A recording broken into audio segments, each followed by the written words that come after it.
Once written off as a stalled dream, America's railgun is rumbling back to life. After years of budget cuts, program delays, and shifting priorities, the U.S. military is quietly reviving its interest in this game-changing weapon. But here's the twist.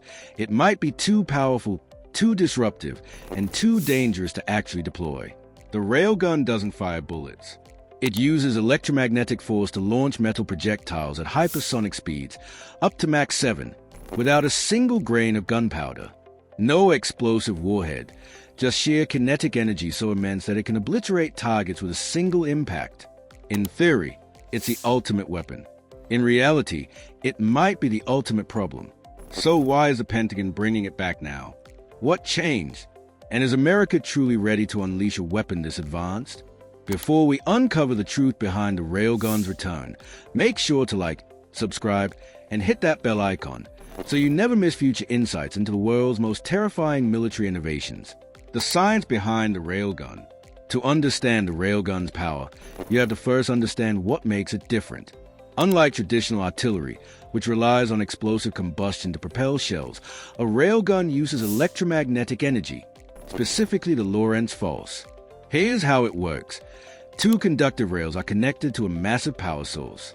A conductive projectile, known as a slug, sits between them. When electricity flows through the rails, it generates a magnetic field that accelerates a projectile down the barrel and into the sky at hypersonic velocity.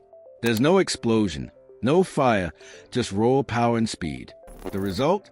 A projectile that can travel over 100 miles in under 2 minutes, penetrate concrete bunkers, destroy ships, and even take down aircraft, all with just kinetic force. No gunpowder, no propellant, no high explosive payloads, just physics. That kind of energy opens doors to a new kind of warfare. But with it comes a new kind of challenge. Why the U.S. military abandoned it, then came back. The U.S. Navy was once obsessed with railgun development, particularly during the early 2010s. Millions were poured into prototypes, and successful tests saw projectiles flying at over Mach 6. The plan was to mount railguns on advanced destroyers like the Zumwalt class and revolutionize naval combat. But the honeymoon didn't last. By 2021, the railgun program was quietly shelved. Why? The challenges were enormous. The first problem was power. Railguns need massive amounts of electricity, tens of megawatts, to fire even one shot. Ships needed to be redesigned with advanced generators just to handle the load. And firing repeatedly caused rails to erode quickly, limiting lifespan and requiring constant maintenance. Second, the Pentagon priorities shifted.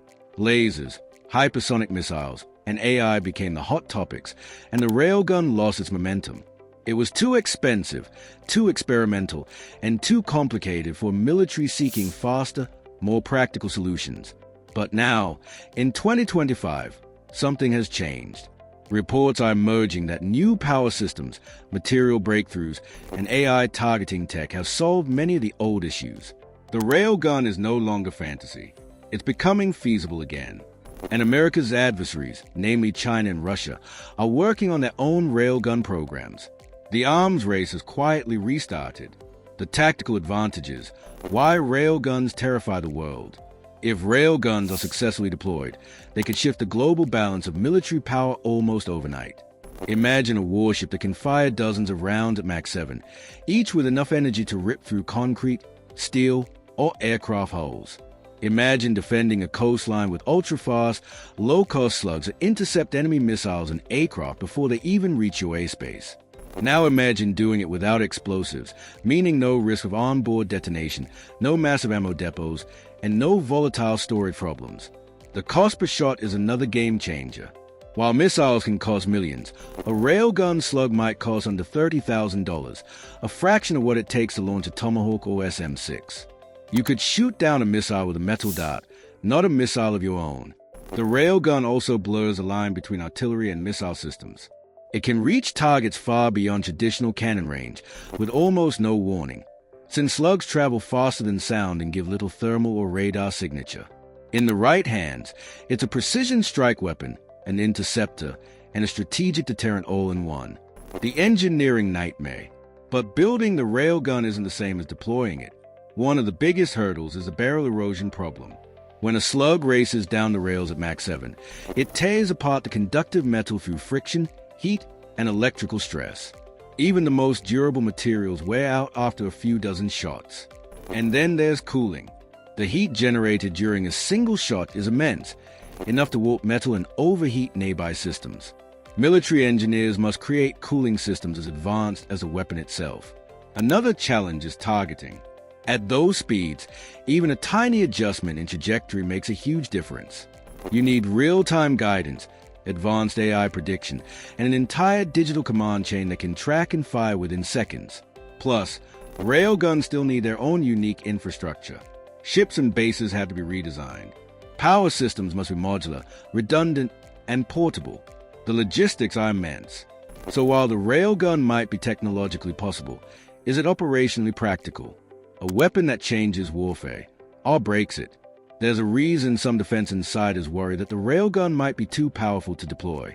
Imagine a scenario where a nation fields an unstoppable artillery weapon, one that hits targets faster than radar can detect, one that never runs out of ammo, one that costs a fraction of a missile but neutralizes billion-dollar assets. That's not just a weapon. That's a strategic imbalance. If the U.S. deploys railguns successfully, adversaries may respond with more desperate strategies, developing railguns of their own, rushing nuclear modernization, or escalating cyber warfare. Stability is shattered, and the race for dominance turns from missiles to electromagnetic superweapons.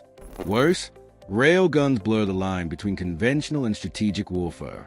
A ship-mounted railgun that can hit inland targets 100-plus miles away might be seen as a first-strike weapon. It changes deterrence logic. It invites preemptive strikes. In short, the railgun power isn't just military, it's geopolitical. And that might make it the most destabilizing tech of the decade. Final verdict. Should America pull the trigger? The railgun is a marvel of physics and engineering. It offers speed, range, affordability, and lethality unmatched by any traditional weapon. It could secure naval dominance, defend against hypersonics, and revolutionize how we think about force projection. But it's also unstable, logistically daunting, ethically murky, and strategically volatile. So is it too powerful to deploy? Maybe. Or maybe the real danger isn't the railgun, it's the world that emerges once it's fired in anger. Bell intrigued by the future of American firepower. Like, subscribe, and turn on notifications so you never miss another deep dive into cutting-edge military tech. Let us know in the comments, should the U.S. fully revive the railgun program, or are we creating a weapon we can't control? Thanks for watching. Stay informed. Stay ahead. The next war could be fought at the speed of light.